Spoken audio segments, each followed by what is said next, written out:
Boom! Hey everybody, this is Siko Simon. Welcome to the Obon edition, mid-summer vacation at the moment. At the moment, looks like we don't have any people here, which is good. It means that you're all enjoying your vacations, I hope. But nonetheless, got the chat on the side, so over there, so you can go join that. And I've been catching up on Twitter. I just got back from Phuket yesterday, had a fantastic time. A couple of issues with my chat at the moment with creating new bundles. We're trying to get those sorted out, so I'm sorry about those for people who are experiencing those. Yeah, I'm just going to go through tonight, and I think it should be a quiet one. Looks like there aren't that many people online looking at Facebook and Twitter as well. However, I'm going to go through the latest sort of stories that I picked up today from my Twitter feed. I haven't had time to sort them into a magazine, so I think I'm just going to go through my Twitter feed itself here. And just pick out the stories that I think are most interesting. I'm glad to see we have 2 people watching now. Mr. Cordy Chap, you don't get holidays until the end of September. Well, I'm sorry to hear that, Mr. Cordy Chap. Oh, of course, Northern Hemisphere, everybody's on summer vacation. Southern Hemisphere people have no fun whatsoever, and I'm sorry about that. But I'm glad that you're here, because otherwise I'd be talking to myself. And the J-Vlog, indeed, good to see you. Thank you for joining. So we have 2 people watching. That's good enough, I think, to get into it. Type was great. I mean, man, it's been like 39, 40 degrees here in Tokyo. Hey, Starry Dynamo, good to see you, and you're actually awake. Good on you indeed. Whereabouts are you, Starry Dynamo? Where are you watching from? Hey, Chris, good to see you. Well, we are having people show up. That's encouraging. Thailand was in Phuket. It was rainy season there, which means it was basically like, hey, we've got the Sylvana Thavana there as well. Good to have you here. And we have lots of awesome people showing up. That's great. Yeah, it was like rainy season, so we had like squalls every day and stuff, which I loved. I mean, it was like 30 degrees, we had rain and stuff like that, but it was still hot. It was really nice, actually. I mean, compared to here. Had a very relaxing week. I was doing the single dad thing, taking my son down to see my sister and her family, and some family friends of hers, and my dad who lives there, and had an awesome time. Kansas City, wow. Well, I'm glad that you woke up. I may inadvertently help you get back to sleep. But I see Genji931, which I do recognize the username, so good to have you along, and I'm glad that you woke up there in Kansas. And good to have you all here. Sylvana Thavana, where are you coming in from? And Chris, actually, it is fun to actually check in where people are watching from. And Mogberry Pie, I forgot to say hello Mogberry Pie, good to see you. So yeah, like I said, I didn't have time to actually create a magazine. I've been unpacking. I've got to go back to work tomorrow. Sucks, but back to reality. So yeah, I've just been going through my Twitter feed, and I figure we'll go through it together. There is no place like home, indeed. Well, yeah, no, it's good to be back. It's tuning from Portugal. Whoa, Setsuna, good to have you in Portugal. Como vai, which is, I think it's Brazilian Portuguese, but muito bem, yes, good to see you. Okay, well, so some cool stuff that I thought about using, talking about on the show. This is cool, but I'm not going to talk about, this is cool. Netherlands from Chris, oh cool, okay, well, we've got lots of people in Europe, so earlier in the day, really early in the morning for the US, I appreciate you tuning in. This was kind of funny. So right now, Comic-Con, the big, Comic-Con of Japan, the manga and cosplay exhibitions happening at the Tokyo Big Side. Mainly a nerd convention more than a cosplay convention. It's mainly, oh, Mogberry from South Africa. I didn't realize that you're from South Africa. Well, good to know you. How's it? And welcome to the show. I actually go back to New Zealand, and I get accused with this accent of being South African. I think it's just having a New Zealand accent and speaking so that people understand. But yes, and Sylvana Thavana lives in Niigata at the moment, but originally from Norway. Like I was thinking, it had kind of a Scandinavian ring to it. So very good to have you on the show, and good to see. Well, we've got people from Nagoya in Japan, but from South Africa, Netherlands, Portugal. It's pretty cool. Anyway, welcome everybody. So with Comic-Con, this was kind of funny. This was apparently convenience stores near the comic convention showing what basically the manga fans of Japan like to eat, and apparently their solution mainly involved, I can't quite figure out, those are wet wipes for all the sweating, and these are the Calorie Mate. Basically they just apparently eat lots and lots of Calorie Mate, which are basically like almost 0 calorie sort of cookies. Well, it don't really taste very nice. The people use them when they're dieting, but it's also sort of poverty food. Um, yeah, I guess it goes both ways. Actually, the accents are pretty similar. South Australia, South Africa, and New Zealand have similar accents. So we pronounce the letter I the same. We have things in common. So I've got South African friends in Tokyo. I play rugby, so you know I don't mind that at all. But yeah, the story here was these calorie mates are pretty impressive. And basically all the commenters were saying, so is that what you guys all like? Assuming that they're all people who would go to the manga convention. As you know, a bit of a different vibe to the cosplay conventions. You know, mainly sweaty, nerdish people and whatnot. Hey, Sergeant Buko, good to have you in. And a Wham Bam Hikosai man, I guess. And all, yes, hello Sergeant Buko there in Sweden. We have more people joining, good to see. This is kind of funny. This was just one of the trending topics on Japan's Nichan, and apparently somebody got angry at a convenience store clerk who didn't give him the receipt. And you said, "Are you going to give me a receipt?" And the clerk laughed and said, "Oh, you wanted one." And people were debating, you know, would we prefer that we have to ask for the receipt, or that we have to ask to not have the receipt? Right now the tradition is that they give you the receipt and you have to say, "Please, no receipt," which I say. That's a good question for people. Would you prefer to be given the receipt by default and be able to tell them, "No, you can keep it," or "Throw it away, please"? Or would you prefer that they just keep it and you just ask for it if you need it? Personally, you know, I generally don't need to keep stuff that I get at convenience stores, so it strikes me as a waste of paper, and it's a hassle to carry. So I am definitely in the school of, I actually appreciate them, them not giving out receipts by default. But I don't know what the people think. What else have we got here? This is one that's been getting some attention lately. In Japan, there is this thing that whenever even like firefighters or police officers, they could be like fighting a fire, they could be like out in 40-degree heat treating people with heat stroke, and they'll walk over to a convenience to a vending machine and get like a sports drink or something to rehydrate. And there'll be some busybody, and Japan is a society basically full of busybodies, that will report them for drinking, or sometimes they'll stop at a convenience store to get drinks or whatever. Sometimes you'll see a photo of an ambulance, people photograph it and they'll mail it to the city council and complaining that these people are buying drinks while on the job, or they're going to a convenience store while on the job. And it's become a bit of a topic lately. It's a very common part of Japanese culture that you have these busybodies that like to report on people, and these kind of overly strict rules that you're not allowed to drink anything other than the water or whatever that you have in the cooler at the police station or whatever, and you're not allowed to buy things on the job. And there's all these people reporting them, but at the same time, there are cases where police have had heat stroke while rescuing people, where rescue workers and firefighters have had this. And some Japanese tweeters in the last few months have been showing cases where they're traveling in America and they're shocked to see police officers drinking Starbucks, or having a sports drink or whatever, doing things that are perfectly normal, that you expect them to do. But in Japan you get in trouble for them, and there's been a bit of a debate starting about shouldn't we be a bit easier on them. And yes, it's kind of ridiculous that the riot cops, for example, that have to wear all this extra equipment as well, are not allowed to drink, they're not even allowed to carry drinks. And they'll get reported on and get in trouble and reprimanded if they do, when it's just crazy. So yes, these people are stupid, and it's good to see small signs of improvement. Yeah, and I agree, Starry Dynamo, don't even print it. I mean, seriously, I get it. Sometimes it makes sense to have, but you should always be able to just like press a button and get the receipt if you need it. Sometimes you do it right, sometimes you want to expense it for work or something like that. But yeah, save the trees, if you ask me. In the Netherlands, the cashier asks if you want one. Well, that sounds like a common sense. It seems like we have a more or less a full agreement there.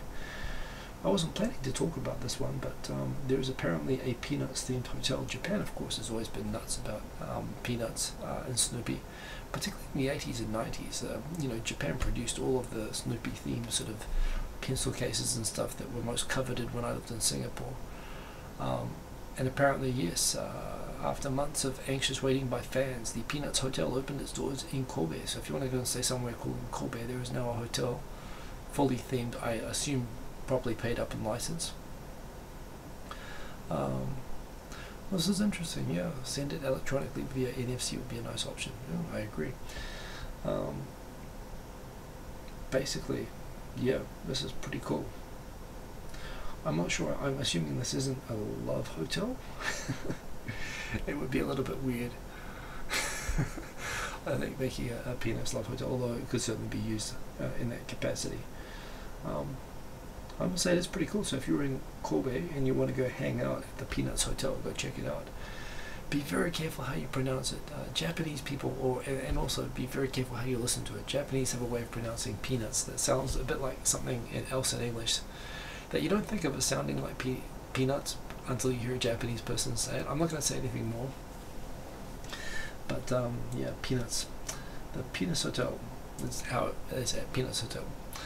It can be distracting the way that they pronounce it, and it could lead to the wrong hotel. So yes, if you are in Japan, this notice has been going out. This has been covered by Rocket News. Apparently a French lady with epilepsy has been missing since July 29, and police are now asking if anyone's seen her. This is her. Apparently she came to Japan for 2 days. She was traveling alone. So yes, if you have seen her, where was she traveling? She was traveling in Nikko, so north of Tokyo. Yes, anyway, you don't get many cases like this, but certainly hoping that she is okay and that she's just gone traveling and forgotten to call in somewhere. But certainly look out, she's a French lady, Tiffany Veron. I hope I pronounced that right, and yes, hope she is well and she turns up safe and sound. This is an interesting kind of one. This does come up. This is a Spanish person, was it? Or was it Portuguese person? I believe it was Spanish. So yeah, a Spanish person was basically was calling out that shows up a minute or two late for a meeting or whatever and gets chided, and you do get chided. I mean, if I used to show up to work like 30 seconds after the chime, and sometimes I was on a train line where the trains only ran once every 10 minutes, and if they stopped or if I missed my connection or whatever, you did. You have to aim to show up 20 minutes before start time, and I would always aim 5 minutes before start time, which would put me at the mercy of the final train switch.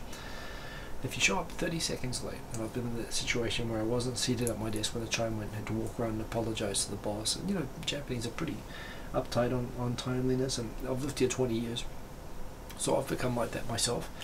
New Zealand's not really a tardy country, but they're not, absolutely on time either, and I always get really frustrated now whenever I have to meet with New Zealand friends that they're never on time. You're always waiting for a few minutes after. I'm always the first one to show up. And I guess trying to remember what it was like back in New Zealand, there was always a thing that, if you're going to meet friends at 8 o'clock, you always sort of deliberately leave it a few minutes late because you don't want to be the first person standing there or whatever. I've become Japanese in that sense. The Japanese pride themselves on their punctuality. However, the Spanish-born resident of Japan, this person points out that, yes, Japanese are good at protecting the start time of events, but not the end time. Going home at the end of the workday is considered going home early, but showing up late is still late. And I think it's a fair point. There's two other things I would point out. Sometimes Japanese, it's not necessarily true that meetings always go long. They do go long sometimes, and they point out that sometimes Japanese will supposed to finish their scheduled in at 5:30, it goes to 7 o'clock. This does happen. But I'd say more to the point, what I find frustrating is when you've got a 1 hour meeting, but you discover that, after 5 or 10 minutes, you don't need to talk anymore. You've already got the information you need. You just set aside 1 hour in case you need it all of the time. There's this thing with the culture here that it's almost like you've wasted their time if you finish the meeting 10 minutes early, so you try to find other useful things to use the time. They've allotted that time. It might be inconvenient for them to leave early. So there's this thing that you never get the time back once you've blocked out that hour. People will, and for me, if you finish a meeting early or you get to a conclusion early, I want to get back and do other work. But there is a thing that Japanese will try to make meetings go all the way until exactly 7 o'clock, and they'll control the time and whatnot and make it feel kind of natural. They're actually kind of good at it like that. But certainly in terms of working hours, Japanese do not protect the go home time. You know, it's always the later you stay, the more of a positive it's seen. So I guess it's an interesting perspective that Japanese are only punctual when it comes to starting and not finishing. So yeah. Mr. Gordy Chef, 30 to 40 minutes late. I never wait for more than 15 minutes for people. If they're 30 to 40 minutes, I'd probably be calling the police and issuing a missing persons report.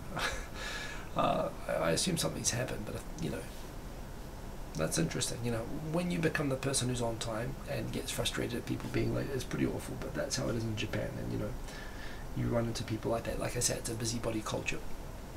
This is an interesting one I was reading today. So you've heard about the scandal I was talking about last week about this university that actually was marking down, it was actually deducting 10% of exam results for female candidates, with the excuse that when female medical school graduates joined the university hospital, and when they went off and took, for example, maternity leave, or you know, when they got married and quit, as would happen sometimes, it would leave the hospital short-staffed and the other doctors overburdened by the short-staffing caused by the female doctors who had a perceived propensity to, you know, become unavailable, either through maternity leave, which in Japan is 12 to 18 months paid, or through leaving to get married. So in order to protect the hospital, which was there was a perception that when the doctor to female to male doctor ratio became close to 50%, I think the highest it ever got was something like 40%.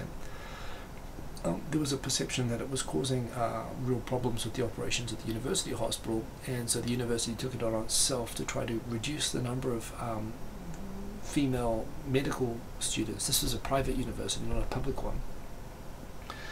And yeah, they actually started rigging the score results, marking women down in order to reduce the number getting through. There have been two interesting results from this, at least from the perspective of people who got through. The people who would have gotten through and were robbed of their place, you know, of becoming a doctor, obviously are upset, and there's protests, and it's completely wrong. From the perspective of the people who got through, there's two things that have come out. One, there's this thing that the perception, the esteem of the female doctors who have come from Tokyo Medical University has somewhat elevated now, because they're now perceived as women who became doctors in spite of the sexism and overcame the scores being rigged against them to become doctors, i.e. they must be, you know, really above average to have fought through it all. The other thing is what's happening here, and this is actually not exclusive to Japan at all. I've worked in international companies, I've worked in, I think there is a thing that with men, I don't know, I don't feel like what the medical university was saying about the difficulty maintaining, you know, operating a hospital short-handed when women suddenly leave, or when they have maternity leave, is for them they're sort of saying a truth, but really, you know, the idea that I'm educated with is that well, that is what it is. You know, we have to figure out how to accommodate that. You know, we have to figure out how to make it easy to return to. We have to make it easy to have kids while working. We need to make it so that marriage doesn't necessarily mean that people leave. You know, changing the work environment for that. However, and you know, and if you say, oh no, let's avoid having people who look like they're going to get pregnant or something like that, you know, as a man, that's you can't say that, right? That's a sexist bias.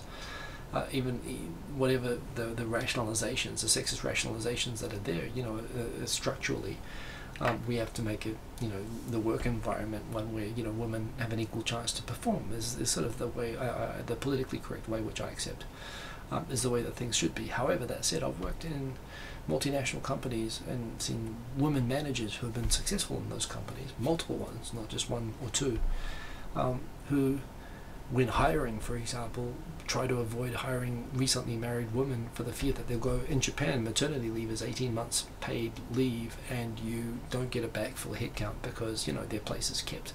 So you have to figure out how to make do.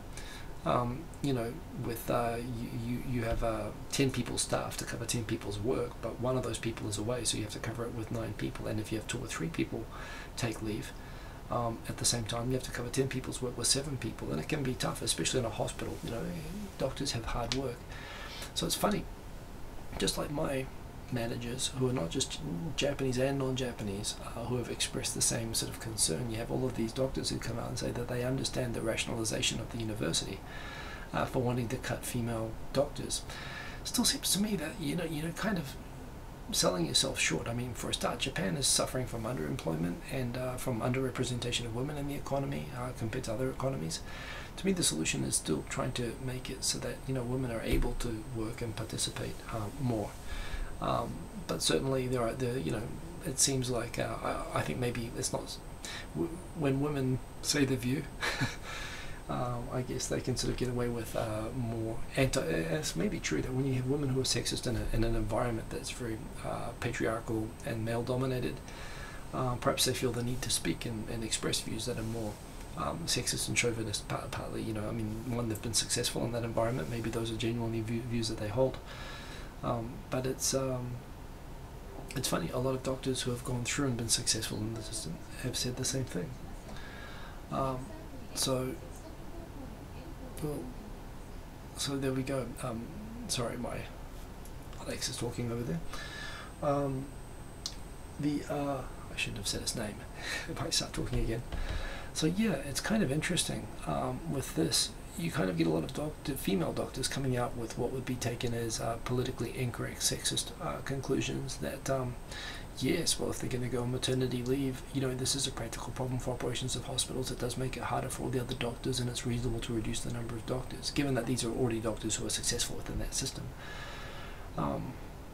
I guess it also goes to show the ground that Japan has to cover. But that said, I mean, this is a problem not just for doctors, but obviously for doctors. They're doing work which is, tough work, like long hours, intensive sort of stuff. Government covering the cost of temps for the period of maternity leave would help a lot. More babies, more employment for women. Well, yes, but that means more taxes. At the moment, companies are required to keep women, to keep women on maternity leave on the books and paying, I believe, paid leave. So it's actually the opposite at the moment. Companies have to pay and they can't backfill. I mean, typically, I think it is typical in Japan. I've been in situations where we've had multiple people on maternity leave and we did get contractors, we did get temps. Obviously, they didn't pay for that, and they try to press you to try to get by without the temps, so it does make the situation tougher, and I think that does cause resentment among the people who are left behind. Maybe irrational resentment, and again, maybe, as you say, maybe a better system is some way to prevent that system, that situation arising. Believe in yourself, by the way, welcome. But it's an interesting situation. You actually have some women doctors espousing the same sexist views and views which are, understanding towards the discrimination towards acceptance of female students who, by merit, have done sufficiently well to pass and be given a place in medical school. And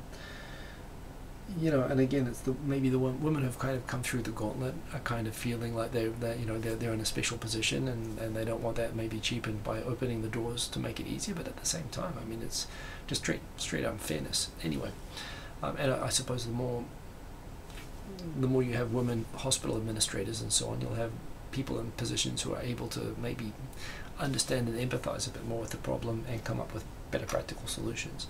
Again, it's very rare, for example, for there to be creches or childcare within hospitals for doctors,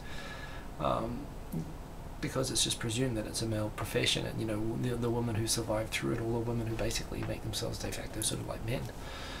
So it's a tough problem. It's not just a Japan exclusive problem, but it's interesting. I guess Japan's a little bit politically, in terms of political correctness, is about 40 years behind New Zealand and Australia. So people are still talking openly about things that you really can't say anymore in New Zealand and Australia, although I've heard people say it. So it's interesting, yeah. So I thought that was kind of interesting. I don't really understand this yet. I've been looking at it. So there's a company called Low Carry, which is the idea is to allow people to travel through Japan where basically you can borrow stuff in every location that you travel to. For example, the things that you would normally carry, such as a camera, basically like a travel bag or whatever, rather than having to carry a large suitcase. Most of the things that you would put into a suitcase will be available from different locations. and users can create lists of items available for others to borrow that they can make available and prepare these sort of suitcases at locations so that people don't have to carry them around. It's an interesting idea. It's a little bit maybe better for students perhaps. I wouldn't want to wear a whole suitcase of other people's stuff and cameras and so on. You know, you want to be a little bit careful, but it's an interesting startup idea, and again it's an idea aimed at making traveling in Japan easier. So it's interesting, not really my bag, but worth sharing. Low carry, worth having a look. I'm not going to go into this. This is kind of interesting. Gaijin Pot was talking about black companies. We've talked about black companies before, particularly IT companies are notorious for this. Companies that basically do not allow you to report overtime, that make you work excessive hours. And I've been in a situation like this. There was some confusion. It wasn't really illegal when I did it because it wasn't clear. There was a lot of grey areas around consulting work, where they just called everybody who worked at IT companies a consultant and a manager, and it meant that we were exempt from overtime regulations, which meant that although we got quite good salaries, there was no overtime involved, and you know, we had to work really, really hard hours. And of course this leads to other problems such as you know, working to death and so on. Black companies, buraku kigyo, are companies, for those who don't know, that are considered to be companies on the dark side, companies that abuse the rights of workers, you know, basically abusive employers. This apparently was coined by IT workers who were the first to complain about these abusive policies online in the early 2000s. I used to work in that sort of an environment, although definitely not in the very worst. I worked in one of the better companies in that, but that said, of course, a lot of companies have come out and been identified as such. So in terms of the information that Gaijin Pot provides, hey Temiko, good to see you there. In terms of the information that Gaijin Pot provides on this, under Japanese law, you are entitled to, I wasn't aware of all of this by the way, a workplace free of discrimination against foreign nationals. I mean, it seems obvious, although I couldn't point, I don't know exactly what that's based on, but yes, a clear indication of working conditions, such as a contract that specifies your wages and working hours, that's true. And this is where it's dodgy if you get into jobs where you're working for cash or whatever. A notice period to be able to give your notice of, now this is one that happens a lot, particularly black companies. When you want to quit, there should be company rules which state that you can quit with 30 days notice and there's no penalty fee involved. Some companies have mandatory 3-month notice periods, which I believe is illegal under the labor standards. Some companies also require, they call it the refund of training fees, but basically they require you to pay like a bond, or you know, you have to pay fees to quit. So a penalty fee for departure, that is common by black companies. It comes up and is definitely illegal. And actually, I had one of my jobs where I gave notice, and I gave notice 3 months, even though I checked the company rules first, and they said 1 month. And my boss at that time said, no, you're not allowed to quit. Which, it's kind of funny in my situation. I mean, I'm a lawyer by training, so I said, you know, you're talking gibberish to me, that doesn't make any sense. I'm being quite generous giving you 3 months notice, you know, please, I just want to leave on good terms. And he was like, no, well, I don't give you permission. The thing is, for a lot of Japanese people that don't think to look up the rules of the company and don't have awareness of this, when their bosses say you're not allowed to go, even when the rules say that, the company, the boss denies it, and they'll just continue working, and they'll just say to the, and I've had cases where I think in hiring situations, people have said, oh no, you know, I wanted to start 3 months from now, but my company won't let me quit yet. And you have to clarify, is that because you want to, you know, quit at an appropriate time, or is that because they're telling you that you can't quit, which they can't do? You do realize that, right? And something you have to tell people. So that's an interesting one. Freedom from forced labor through blackmail or coercion. Protection from being fired for being sick unless you're absent from your job for 30 days due to the illness. 30 days notice of dismissal. Payment of wages. The pay must be at least the hourly wage, minimum wage for your prefecture, which is, I believe it's like 850 yen, $8.50. Might be more than that now. McDonald's generally pays about 1,000 yen. I once did the math on my job where I was on a fixed salary, and just based on the number of hours that I was doing, which is crazy, I was doing like 400 hours a month. I was getting less than the minimum wage, way less than the minimum. I was getting way less than McDonald's in my first job, just based on the hours, just because I didn't have weekends and because I was working first train to last train every day. Totaling our working hours totaling no more than 44 hours a week, with at least 4 days off per month. Yeah, it's pretty routine, even for non-black companies, that you would, I guess these are for standard working hours, maximum 44, but it's pretty standard that you'd work more than 44 hours a week in a lot of companies in Japan. Extra pay for overtime, which again you should get. Very few companies have an exception to that. There is a white collar exception, which is horrible, but yes. Annual leave with pay after being employed for 6 months. Return of outstanding wages and other property after leaving a company. Yes, when you quit, you often get the taishokin, a leaving the company payout, which is pretty nice, and compliance with health and safety. So how to discover if your company is black? Well, basically Google it. I mean, you know, Google it in Japanese, get some help if you can. There are lists, there are chat forums. Pretty much every company has people bad-mouthing it online nowadays, so, you know, check it a lot, but you can, yes, you can find out a lot online. I think they recommend Glassdoor as well, reputation checking. Check your working hours. This is really true. Black companies often rely on workers not knowing their rights. I've had people come to me asking for advice about what to do with difficult employers.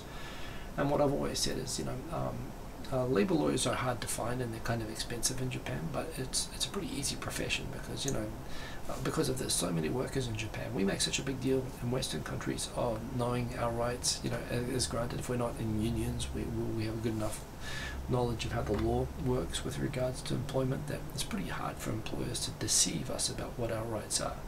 But in Japan, people really don't know. The first place to go, if you're having trouble with any company that you're working at in Japan, is you go to the Labor Standards Bureau, the Rodo Kijun Kyoku. They exist in the city government, whatever city or prefect, you know, the kyakusho, shiakusho, wherever that you're in. There'll be an office, or they'll give you information on where there's a local bureau. They're all connected to the Ministry of Health, Labour, Welfare, but basically what they offer is information on workers' rights. If you've got complaints or whatever, they'll also give free legal advice. Often a couple of days a week they'll have a legal clinic, particularly in Tokyo. I know this is common, but I think they offer this nationwide. And if you need extra legal help or whatever, but certainly if you want to clarify your rights, if you feel like your rights are not being properly treated, going in there for advice. And if it turns out that the company is not following the law, you're protected and may get into trouble. But they can also offer you free legal advice, basically. So if you're not in a union, which obviously most foreign people aren't, the local Rodo Kijun Kyoku, the Labour Standards Bureau, which is the bureau responsible for auditing and making sure that companies are following the labour law, is actually as good as a union. The government gives you basically union advice. It's a funny thing, but it's affordable, it's pretty accessible, they have multi-language support, so yes, look out for those. Good to see a Matus Czech, I hope I pronounced the name correctly.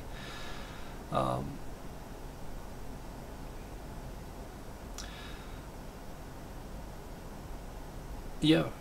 Oh, Andrew Moboy, good to see you, and good to see Chris Lane, Venturi 3D, J Philosopher, good to see you. So yeah. Check competing salaries. What if you're in a black company already? Leave. This is also very true. Some things to look out for. These are some good tips. Not getting a visa right away. Getting paid under the table. Some bosses have managed them to create. Oh man, that's weird. But having a company-controlled bank account. My company set up my bank account, but it was my bank account. You know, they didn't control it. And work harassment. You know, sexual harassment, power harassment, or whatever. And this is interesting. They recommend the Ministry of Justice when it comes to sexual harassment, which is fair enough. I hope they give information on the Rodo Kijun Kyoku. That's what I would suggest. Which maybe they don't give in here, but it's a good article anyway. Gaijin Pop is one of the good blogs for living in Japan, and I recommend it. And they also have a guide here, which I won't go through on climbing Mount Fuji. Do it once. I have done it. I won't do it twice. Oh, I'm sorry to hear that you had to quit the Kickstarter for the 3D printer, but yes, good. All the best for starting it again in a few months. J Philosopher, Chris Lane, Venturi 3D. It looked really cool. So yeah, I tell you what though, one thing I'm also kind of aware of this time of year, doing some stuff myself at the moment, is right now no one's around, no one's looking online. If you look at Facebook, YouTube, everything is sort of dead during summer, Northern Hemisphere summer vacation. So certainly maybe after September at least, you know, it might be easy to get some momentum again. So yeah, Nippon.com, another excellent site run by the awesome Peter Durfee. Too few female doctors. Japan ranks last among OECD nations. So we just talked before about how female doctors who make it through are happy for there to be fewer female doctors than other countries. But let's see, so the percentage has risen from in 1976 female doctors being less than 10% by the looks of it, to now being over 20%. However, for percentage of female doctors in OECD member nations, it's interesting. Let's have a look at this. So New Zealand's at about 45%. Estonia's actually vast majority. In fact, they've probably got a reverse problem there. They've got like 75% female doctors. Slovenia, 60%. So you've got Slovakia, Poland, Hungary, Czech Republic, all above 50. Funny, you don't see you do see Finland there. In terms of the Scandinavian countries in New Zealand, France, all there above 40%. Interesting that Australia is actually below 40%. United States is 35%, which is actually quite low if you think about it. South Korea manages to still have, looks like 23% or 22%, but Japan is there at 20%. In fact, there's the number for the US up there. So quite low, but you know, and it is. It's arduous work, especially it's not, you know, you talk about jobs where, you know, women, you talk about women juggling home and work, and you know, having small kids and whatnot, you know, and there is this kind of double standard that we expect women to be equal in the workplace, but at the same time women still disproportionately carry the burden of work at home.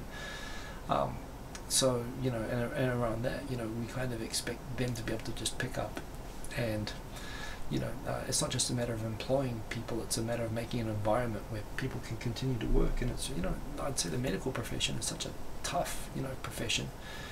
You know, it's difficult to do. Even in a lot of countries we like to maybe break and think that we're more sophisticated. But United States is incredibly low. New Zealand's not that high. New Zealand's, you know, considers itself sort of a leading women's rights sort of country. But Japan is right there at the bottom, and you know, kind of feeds in to that general story about Tokyo Medical University. Interesting one here. Vending machines are losing battle against convenience stores. I find this interesting because I have a beef with convenience stores in Japan. I love convenience stores, but I always find the drink selection, they don't have drinks that I like. I like sour drinks. Maybe I like drinks that aren't popular in Japan so much. But I often go to convenience stores and, you know, they'll have a whole wall selection of drinks and maybe 20, 30 different types of drinks, and there's nothing there that I really want. I'll drink the fruit juices and the packs and stuff like that, but, you know, I've just been in Thailand where I have these wonderful Manao lime sodas and stuff like that. You know, there are no drinks that taste like that in Japan. They do come out in limited edition runs, but I always find I'm more likely to find something that I want to drink in a vending machine than in a convenience store, and I don't know why that is. But overall, yes, there are definitely more and more all the time. You've probably didn't notice, if you're in Japan, the strategy that convenience store companies use. It's kind of funny. Sometimes you go to a neighborhood where you'll walk up and you'll see a Lawson convenience store, and then you walk 20, 30 yards and you'll find another Lawson convenience store. You know, so close, it's almost like it's ridiculous that you'd have two convenience stores of the same chain so close together, and then you walk the same distance and there'll be another one, a third one, or a fourth one. And apparently what it's about for them is it's like a territory. It's literally like a military battle. They look at maps and they decide, we want to, you know, control this area and make ourselves, you know, and they do it by putting same convenience stores close together, like maybe on both sides of the road so that people don't have to cross the road. But they try to sort of corner certain neighborhoods and districts. And I guess in this kind of turf battle between Family Mart, 7-Eleven, Lawson, you know, Sunks, the other convenience store chains, it means that there have been increasing numbers of convenience stores. And convenience stores it's great to have them because, I mean, and apart from the fact that they often have awesome food and drinking, and you know, every other thing that you might want at 1 o'clock in the morning. You know, they've got magazines to read, they've got toiletries, they've got, you know, shaving cream or whatever. I mean, there are many supermarkets, but on top of that, there's also things like, for example, when I'm shopping in Japan, in order to save the delivery guys, we actually have delivery boxes where I live, but even the delivery boxes all fill up sometimes. So to save the delivery guys from redelivering parcels and so on, I actually always have them sent to a nearby convenience store, and you can pick them up from convenience stores. A lot of companies now do this in Japan, so you can send parcels. If you want to send a parcel home, you don't have to find a post office, just go to a convenience store. They'll give you a box even half the time, and you can send your stuff away. You can pick up boxes, you can pick up shopping. You know, they'll send your suitcase to the airport if you want to do that. They're really, really awesome, and they're increasing in number. So the downside of that is that where it used to be a real short thing, that if you had a building, you'd just buy a vending machine to put down the bottom, and they were a good little money maker down the bottom. But it seems like people are spending less money on vending machines, mainly I guess attributed to the growth of convenience stores, which is great. But I really wish that convenience stores would do better to, you know, diversify their drink selection, if you ask me. 100 yen Molson is your second home. It's funny, I've been, my life lately has been surrounded by a lot of family marts. I like 7-Eleven the best, and I do like a few of the things. I like the karage kun chicken from Molson and stuff like that. You always have these things that, you know, each chain has. In Kashiwa, I used to live near a Sunks, and I used to have the same bento like 3 days a week. I just love the sort of nori and chicken bento, and the guys at the shop, they it's probably not a good sign. It's like being an alcoholic showing up at a bar, and they'd see me walk in, and when they were out of stock, they'd say, "Wait, I'm going to run out the back. I know what you want." And they'd run out the back and get the stock for me. It was kind of cool. But they were fundamentally handing me unhealthy stuff. But again, you pay your bills. I mean, you do everything at these places. But yeah, they're definitely an institution. And Robert Ryan, good to see you. Good to have you along here. What else do we have in here? Japanese lose their taste for rice. Japanese are eating less and less rice. I mean, they're also catching on to how ridiculously expensive it is for, you know, protected reasons. But there you go. Family Mart fried chicken. You finally tried it last time you went. The rumors were true. It's really good. The family chicken, I actually much prefer the Lawson nuggets. But yeah. I mean, they all have their all good sort of things there. Top diving trips from Tokyo. Most of these would be going to Izu Peninsula, Shizuoka, down towards Shimoda and stuff like that. They have excellent diving, clear water. It's a special kind of mix of currents down there and so on. So yes, Tokyo cheaper. And what do they recommend? I mean, they have really good diving down there. It's actually amazing. 2 hours from Tokyo, and they have world-class surfing and diving and beautiful clear waters right there by Mount Fuji.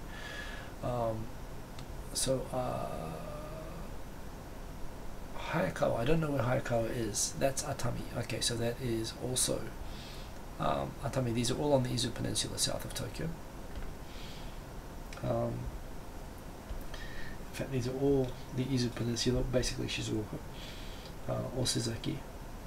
Tateyama is at the very bottom of Chiba, also good surfing. It's slightly disturbing to see all of those sharks there because I've surfed there quite a lot.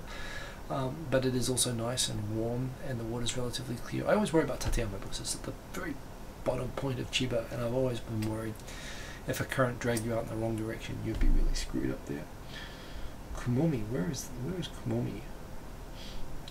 It sounds like if you can see Mount Fuji, that's probably Shizuoka as well. More sharks. So yeah, I mean, within Tokyo, you've got great hiking, skiing, surfing, diving, onsen. I mean, Tokyo is just amazing for that. And yes, great tips here from Tokyo Cheapo. Foreign interns, we've talked about the foreign intern system in Japan and people running away from it. Apparently people are still running away by the thousands. This was from Instagram. This is taken from Phuket. I use the Neon camera app, and you get these very, very cool videos. And this one came out quite nicely. I sped this one up a little bit, but well, I still like to do that. I was with the lad, but I gave him the window seat, but he said he wanted to sit near the middle so he could get up for the toilet. He's actually more mature than I am, so I got to have the window, and I stuck my phone up against it. That was fun. Obon. Also I did some Muay Thai when I was in Thailand. I try to go to the gym that I go to. My son, I took him up one day as well. He got a lesson as well. I was pretty out of shape this time. The guy said, "What happened to you? You were really fit last time." I wasn't really fit last time, but I wasn't a complete mess like I was this time. But I still had fun. So yeah, by the way, if you have questions for me, if you do that Hiko Simon, if you write Hiko Simon or @Hiko Simon, it will highlight and then it will pop out and I'll know that you've asked me a question.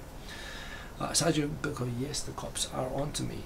Robert, Japanese people are afraid of foreigners in the workplace who are in positions of authority. I've been told Koreans sometimes are. No, I don't think they're afraid. I think you do get this old thing about the expat manager flying in. You always have this sort of mutual situation with foreign managers where you'll have foreign managers who come in, they don't have a clue about what's going on and they'll have a lot of preconceptions about what to do.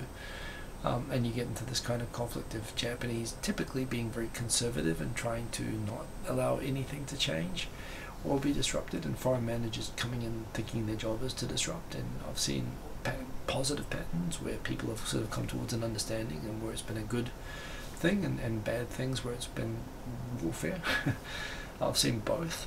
So having clueless, the problem isn't so much that they're foreign, the problem is that they're often clueless. They don't know what they're doing and they come in and they kind of do everything wrong. I don't know, as a manager myself, I don't know that being a manager per se, being a foreigner per se, makes you scary as a Japanese. I suppose it depends on where you are. It can be difficult to advance within Japanese companies unless you're being advanced in an overseas office or something like that. There again, I know people that have done it and typically do it. You know, you've got to earn it. I suppose the only thing which can cause concern would be if it's an expat manager being flown in. I guess they are coming for me. You know, parachuted in managers, and particularly some companies back in the day, I hope there aren't companies that do this anymore, but back in the day when I started in Japan, Japan was a place that some companies, when they acquired a Japanese subsidiary, they would parachute in their failed managers, you know, to Japan to go redeem themselves. And you know, there was some well, there's a high divorce rate, not just for international marriages, but also for M&A transactions in Japan. When the Japanese side feels like it's not being shown the proper respect by the US entity or the European entity or whatever, yeah, there have been cases where they've just sort of thrown, you know, flip the chabudai over and said, screw you guys. And there are Japanese companies that operate, which are purportedly international companies, but that have gone completely rogue. They've gone and chased all the international managers out and they run themselves. So I know cases like that. Yeah, as for Korea, I don't know the situation in Korea that well. Again, I've been in an international company that has Korean offices and I've worked with them. If you're in an international company, you're kind of buying into the idea of having a foreign manager. You know, again, there's generally trepidation against clueless expats coming in. I think Japanese and Korean culture share in common kind of a insularity and a kind of conservativeness. They don't like things to be radically changed, so you get that. But yes, indeed, incoming raid. But fear is probably the wrong thing. And again, there's so few foreign managers in the first place.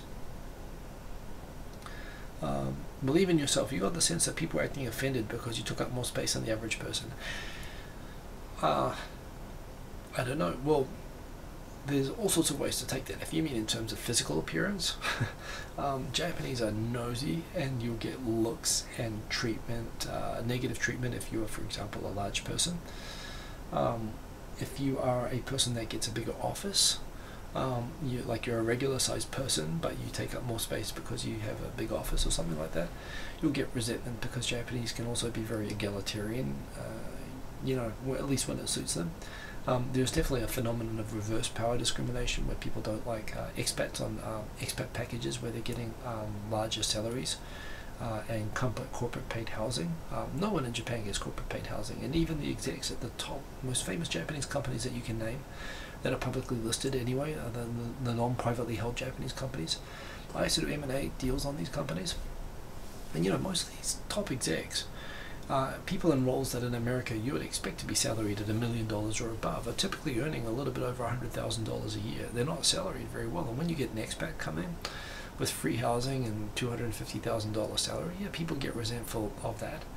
And when they're given perks within the office in terms of getting, you know, space and extra helpers and whatnot, there's an irrational resentment that I've seen happen. So there's definitely tension when it comes to expats. And I knew someone who came over from the US as a junior hire, and again got a kind of an expat package, but as a junior person.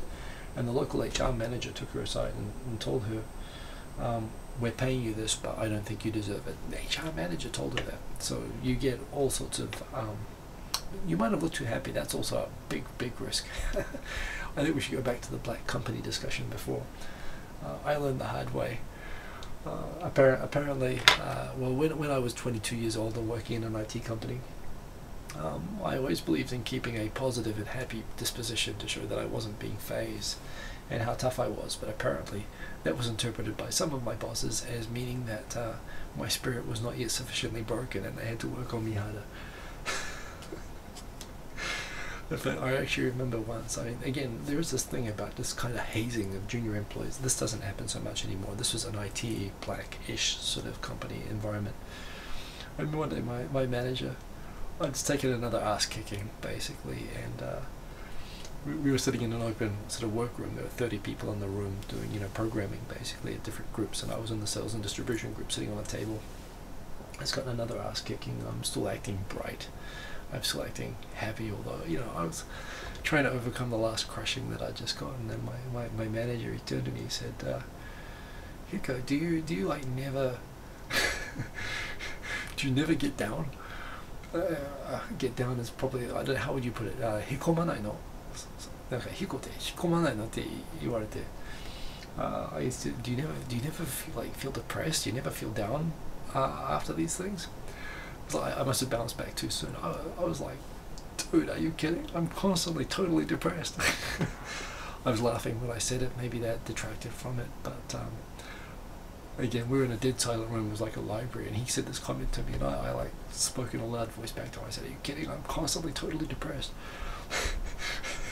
The whole room broke up laughing. I had a few moments where I did that, but again, it was I learned that keeping up a brave face doesn't work, because it just means that they think that they're not hazing you hard enough. Oh dear. Well, anyway, I'm sorry to give you a hard time, but I can sympathize. Okay, and this is an older one, so I've gone through the topics, I think, since I got back from my trip. This was an interesting one from last week. Happily depressed. Well, I was depressed but acting happy. Transgender Japanese. So this is kind of random. This is like one of the talento that appears on TV, and they were like, you know, they were feeling put out by the LGBT marches and protests. They said, well, I wish they would make such a big fuss because it might turn people against us. It's kind of superficial. I'm not really thinking about it. But that made some debate. The person involved was young and probably really wasn't thinking it through. It's not really clear if what type of transgender they were, either whether they were actually reassigned or whether it was self-identification. But they appear on TV like that. Tokyo's going to use NEC, I believe, facial recognition technology for security during the Olympics. This is sort of popping up everywhere. A bit Minority Report. I don't know if they're going to actually like read commercials to you or anything like that yet, but it's from a security perspective. From my perspective, at airports and like things like the Olympics, if it speeds up going through gates, if it reduces queues and ensures security, you don't have guards reliant on remembering faces that they're told to look out for, I'm okay with it. But it'll be interesting to see how it goes, and if it actually, you know, is a positive or a negative during the Olympics. These are other just random things I tweeted during vacation, but yeah, let me start to wrap up. There's a few minutes out. First thing is, I'll come back again. MyChan TV, there's a bug at the moment. If you create a new bundle, they're not loading the videos for it properly. I'm sorry, I've had a few people mention it. I thought the thing was stable and solid. We had it working for a few days just before I went away on my trip. But it acted up while I was away, and I had a couple of other people point that out, so I'm trying to get that fixed, and we're going to get that fixed as soon as we can. The other thing coming up, September 1st, Tokyo Sports Cafe, Saturday night, from 7 PM till 9 PM, but you know, come in a little bit before that, obviously. Nomi Hodai, 3,000 yen. and then you can spend the rest of the night there. Same place as always, screens all over the place. They'll be playing, using MyChan TV, they'll be playing playlists of all the people who are attending. I'm going to start promoting it more on Facebook, but look out for it. In fact, after this, I'm going to reshare it on my Facebook. So remember, facebook.com/HikoSimon, same as my YouTube channel, you can find me. If you're in Tokyo or able to come to Tokyo for September 1st, come. It's a pretty good party because, you know, it's a summer party. The Hanami is great, but you never know if you're going to get the flowers or not. Plus, you never know if you're going to get rained upon or not. This is midsummer. It's inside a fantastic sports bar. The owners love us. You know, I set up the whole thing in a 10-second phone call this year. Yeah, it's a, you know, and you're right in the middle of Roppongi, so it's great for going out. It's a great place to get to meet other great YouTubers and so on. It's where I've met a lot of you guys. Great place to connect and make fun and whatnot. So Mr. Cordy Chap, I don't know what kind of places you hang out at, but when I say screens everywhere, I mean like the sports bar with video screens. Do swingers joints have screens all over the place? I don't know. Educate me. Now that I think about it, don't educate me. I don't care. Or maybe I care a little bit, but no, we're not going down that particular path. So the unofficial, of course, the YouTube Creator Summer Party. Every year we get about 100 people in. We couldn't do it last year because both Victor and I were traveling for work at that time. This year there'll be no problems. We are looking forward to it, and looking forward to seeing all of you guys. Also, please go in and check out my channel. Send me some. I got some great ideas from my nieces on what to do with the site next. I've been thinking about that, but in the meantime, there are a couple of bugs that are very, very annoying that I need to quickly fix, and I'm working on at the moment. So look out for updates on that. You can follow MyChan TV on Twitter and Facebook as well, with those extensions. Believe in yourself, yes indeed. Well, you know, I mean, honestly, maybe mirrors just discourage some people. Modernize yourself. Oh yeah, well, while I was on the plane, I didn't really watch anything on the way there. I was watching downloaded Netflix documentaries and so on, but on the way back I watched two movies. I watched Ready Player One, and I watched Rampage, meh, it was alright, but you know, good for an airplane, not much else. Ready Player One was pretty good. I actually liked it as a movie. Pretty consistent, no spoilers.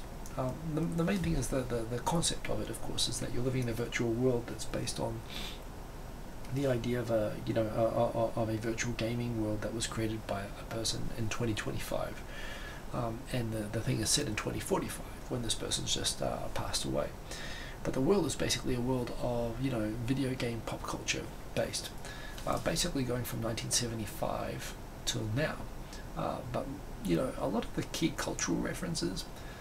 I mean, it's 2018. This movie is set in 2045, and you know, the protagonists in the thing are all young people, and they're all like pretty kind of hip, you know, 1980s digital culture, you know, geeks, which kind of makes sense to us. That's cool to us. It's cool to me because it's cool to me. These are things that I like. But the idea that a kid in 2045 is going to be a 1976 gaming culture freak, it's wonderful for me to watch, but of course that's like me being into 1940s culture right now.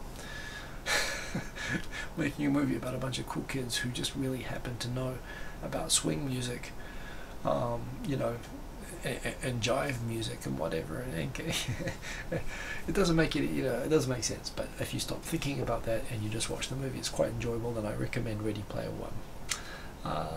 So yeah, no, I really, and it was made for people like me. It was made for Gen Xers. In fact, some of the references there, like there's some Atari 2600 games that I know, but even the games that they reference are too old for me.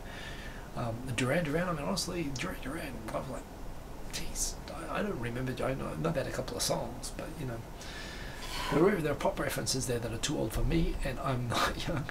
But it was a good movie, and I did enjoy it, so I recommend it. I'm going to wrap up the show there. It's been great seeing all of you guys. I'm back. I'm going to be here every week from now on, for the foreseeable. I had a great time in Thailand. It's great to see all you guys back. Remember, for updates for both my chant coming and the summer party September 1st. I'm going to start drumming those in through the month of August. Make your plans. It'd be great to see if you can make it over here. Sergeant Bilko, I don't believe you. And yes, have a good week, everybody, and see you all again soon. Remember, follow on Twitter and Facebook to see all the stuff in real time. Remember, you can talk to me anytime, and hang out same bat time, same bat channel next week. Peace. Don't. Boom. I'll turn it off now awkwardly. There it is. See you all later. Have a good week, everybody.